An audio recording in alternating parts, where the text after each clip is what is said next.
इन सवालों के जवाब हर कोई देता भी नहीं है। वीडियो तो हर कोई बना देता है कि एकादशी अब की, कल की है, परसों की है, जैसा भी है हर कोई बना देता है। भजन मंत्र शक्ति, एक प्रार्थना भगवान से। अब सभी श्याम भक्तों को जय श्री श्याम। श्याम भक्तों कैसे हैं आप सभी? उम्मीद करते हैं अच्छे ही होंगे। श्याम भक्तों, निर्जला एकादशी के बारे में आज मैं बात करने वाला हूं। अगर निर्जला एकादशी 10वें युक्त हो जाए तो आपको किस प्रकार से व्रत को करना चाहिए, और निर्जला एकादशी जिस दिन 10वीं युक्त होगी उस दिन आपको क्या कुछ खाना चाहिए या नहीं खाना चाहिए।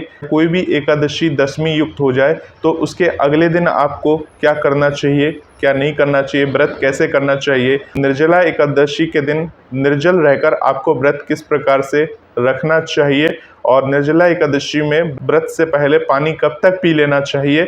ऐसे बहुत सारे सवाल हैं जिसका जवाब मैं इस वीडियो के माध्यम से आज बताने वाला हूं। श्याम भक्तों, ज्येष्ठ मास की शुक्ल पक्ष की एकादशी को निर्जला एकादशी के नाम से जाना जाता है, और जैसा कि नाम से ही पता चल रहा है कि निर्जला यानी कि इस दिन आपको जल का ग्रहण भूल से भी नहीं करना है। श्याम भक्तों, निर्जला एकादशी को पांडव एकादशी या भीमसेनी एकादशी के नाम से भी जाना जाता है।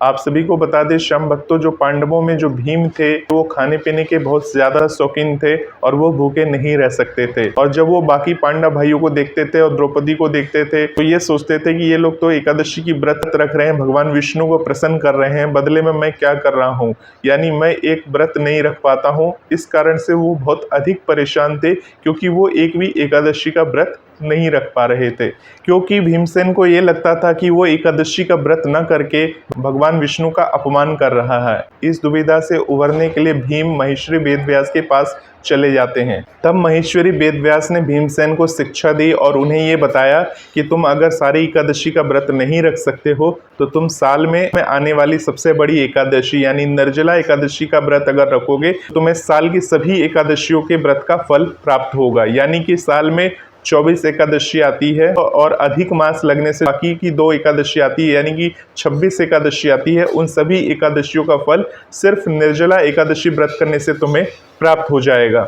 और यह सुनकर भीमसेन प्रसन्न हो गए और उन्होंने बड़ी ही श्रद्धा पूर्वक इस एकादशी के व्रत को किया था। इसी कारण से इसे भीमसेनी एकादशी, पांडवों की एकादशी के नाम से भी जाना जाता है। हम भक्तों, आप सभी को बता दें, जैसे कि भीम देखने में ही बलशाली थे, ताकतवर थे, तो उन्हें हर समय भूख अधिक लगती थी और वो बिना भूखे नहीं रह सकते थे। आप में से भी बहुत सारे ऐसे लोग होंगे जो भूखे नहीं रह सकते, उन्हें पल पल भूख लगती है और ना खाना खाए तो पेट में एसिडिटी और गैस भी बन जाती है, जिसके कारण से वो काफी परेशान हो जाते हैं। परंतु श्याम भक्तों, अगर ईश्वरी कृपा पानी, भगवान की कृपा चाहते हैं कि सभी एकादशियों का संपूर्ण फल आपको मिले, तो इस एकादशी के व्रत को आप रख सकते हैं। चलिए श्याम भक्तों, अब बात कर लेते हैं कि भीमसेनी एकादशी यानी कि निर्जला एकादशी साल 2024 में कब की रखी जाएगी। श्याम भक्तों, आप सभी को बता दें, साल 2024 में जो निर्जला एकादशी की तिथि शुरुआत होगी वो 17 जून 2024 को सुबह 4:43 से ये तिथि शुरू हो जाएगी,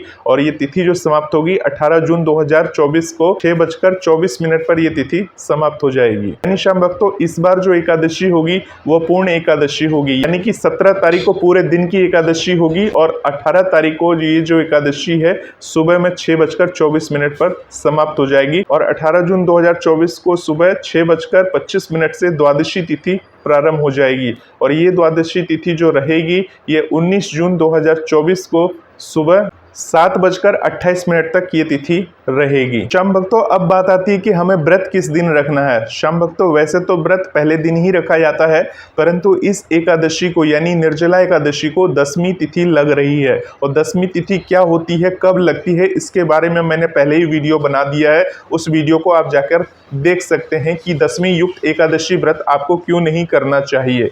तो श्याम भक्तों, ये 10वीं युक्त एकादशी है, यानी 17 तारीख को जो एकादशी का व्रत होगा वो 18 तारीख को रखा जाएगा। आप 18 जून 2024 को इस व्रत को रखते हैं तो यह एकादशी शुद्ध एकादशी के रूप में मानी जाएगी, क्योंकि ये जो एकादशी होगी ये द्वादशी युक्त एकादशी होगी। अब हम आपको बता दें कि इस एकादशी को 18 तारीख को क्यों रखा जाएगा। तो 18 तारीख को इसलिए रखा जाएगा श्याम भक्तों, क्योंकि जो 10वीं तिथि की शुरुआत हो रही है वो 16 जून को 10वीं तिथि की शुरुआत होगी सुबह 2:32 से, यानी 15 जून की रात्रि और 16 जून की सुबह 2:32 से 10वीं तिथि शुरू हो जाएगी। और ये जो तिथि रहेगी 17 जून को 4:43 तक ये तिथि रहेगी, यानी 4:44 के बाद से एकादशी तिथि लग जाएगी। तो श्याम भक्तों 10वीं तिथि जो समाप्त होगी वो 4:43 पर समाप्त होगी और 17 तारीख को सूर्योदय का जो समय है पंचांग के अनुसार वो सुबह 5:23 पर है। तो श्याम भक्तों सूर्योदय का जो समय है 5:23 का है और 10वीं तिथि जो समाप्त होगी वो 17 जून को 4:43 पर समाप्त होगी। सूर्य उदय होने से पहले 1 घंटा 36 मिनट का डिफरेंस होना चाहिए। मिला जुला कर कहे तो 40 मिनट का डिफरेंस है, जबकि 1 घंटा 36 मिनट का डिफरेंस होना चाहिए, यानी शास्त्र के अनुसार 4 दंडकाल का फर्क होना चाहिए 10वीं तिथि और एकादशी में।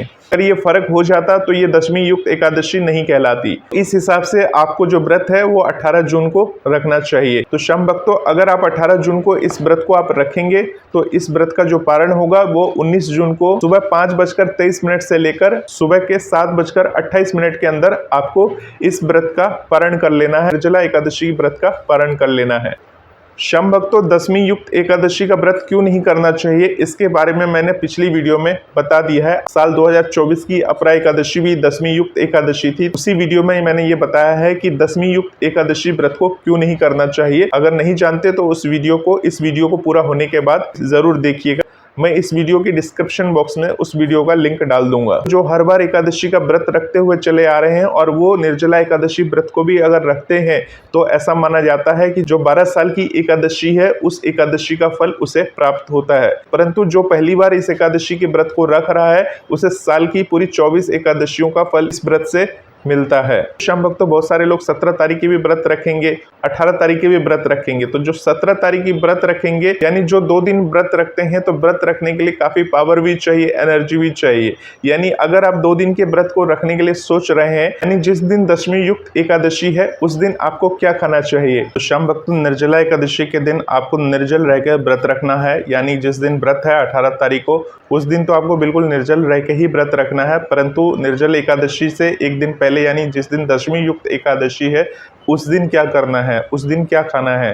तो उस दिन अगर आप खाने के लिए सोच रहे हैं, यानी आप सोच रहे हैं कि श्याम भक्तों एकादशी है अनाज तो आप खाएंगे नहीं, अगर आप व्रत रख रहे हैं एकादशी का तो उस दिन आपको अनाज नहीं खाना है।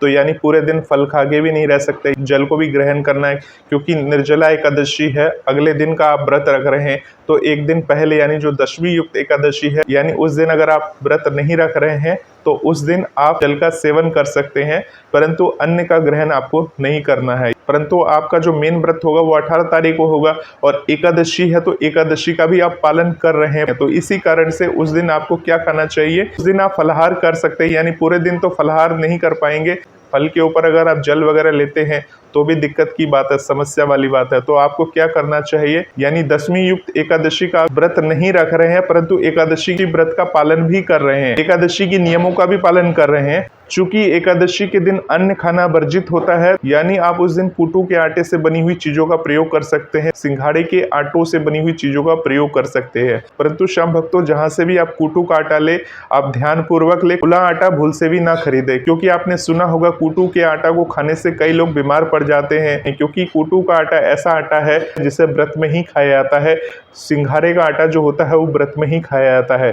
तो दुकानदार जो होते हैं वो अपने दुकान में लाके रख तो लेते हैं, परंतु अगर उसकी बिक्री नहीं होती है तो दुकान में काफी लंबे समय तक पड़ी रह जाती है और जब वो एक्सपायरी डेट की हो जाती है तो उसको फिर से एक नए रैपर में पन्नी में डाल के वो बेच देते हैं, जिसे खा के लोग बीमार हो जाते हैं। श्याम भक्तों जहां से भी इस आटे को खरीदे उसका रैपर को सही से जांच करे, उसको देखे कि वो रैपर कैसा है, सील पैक्ड है या नहीं है, कितना पुराना है, उसकी फोटो खींच के भी आप मोबाइल में रख ले रैपर की। हालांकि श्याम भक्तों आप जेन्युइन जगह से या अच्छी दुकान से आप खरीदते हैं तो इस तरह की समस्या ना के बराबर ही होती है। श्याम भक्तों आप सभी को बता दें कूटू की आटे की जो शेल्फ लाइफ होती है वो सिर्फ 6 महीने की होती है, यानी 6 महीने के बाद वो खराब होनी शुरू हो जाती है। तो जब भी आप दुकान में जाए रैपर पैकेट पे देख लें कि वो मिटाया हुआ नहीं है या अंकित किया हुआ ना हो, यानी कि वो प्रोडक्ट एकदम ओरिजिनल है।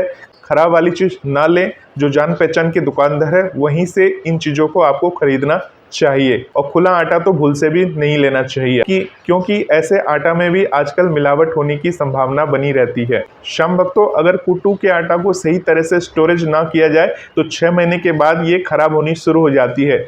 इसलिए कुट्टू के आटा को ठंडी जगह में रखनी चाहिए, यानी आप फ्रिज वगैरह में रख सकते हैं इस आटे को। हम भक्तों कुट्टू के आटा की पहचान कैसे करेंगे? कुट्टू का जो आटा होता है वो गहरे भूरे रंग का होता है और यदि अगर कुट्टू के आटे में मिलावट की जाए तो उसका रंग बदल जाता है और वो खराब भी हो जाता है।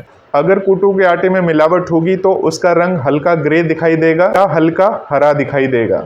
इसके अलावा श्याम भक्तों, नकली कुट्टू का आटा गूंथते समय बिखरने लगता है, यानी जिस प्रकार से आटा सन जाता है वो गूंथने के बाद बिखर जाएगा। तो ये इसकी कुछ पहचान है जो मैंने आपको इस वीडियो के माध्यम से बताया है। इसके अलावा आप सिंघारे का आटा का प्रयोग कर सकते हैं। सिंघारा फल आप जानते ही हैं, जो कि सर्दियों में पानी के अंदर होता है। उस फल को सुखाकर उससे आटा बनाया जाता है। बहुत ही सात्विक चीज है और इनके आटों से बहुत सारी रेसिपी बनती है, बहुत सारी डिशेस बनती है जो उस दिन आप बनाकर उसका ग्रहण कर सकते हैं। यानी एकादशी के दिन, जिस दिन आपका व्रत होता है, उस दिन सिर्फ फलाहार से ही आपको व्रत रखना है।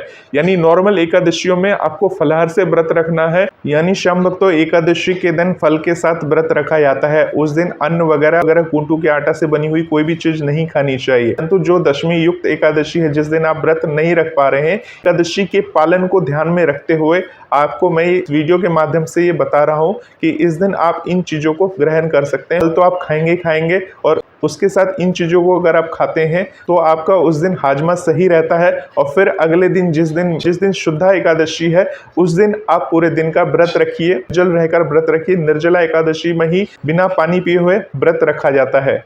अब श्याम भक्तों, आप सभी को बता दूं कि निर्जला एकादशी जिस दिन है, यानी कि 18 जून 2024 को निर्जला एकादशी है। दशमी युक्त एकादशी जो है 17 तारीख को है। तो पानी कितने बजे तक पी सकते हैं?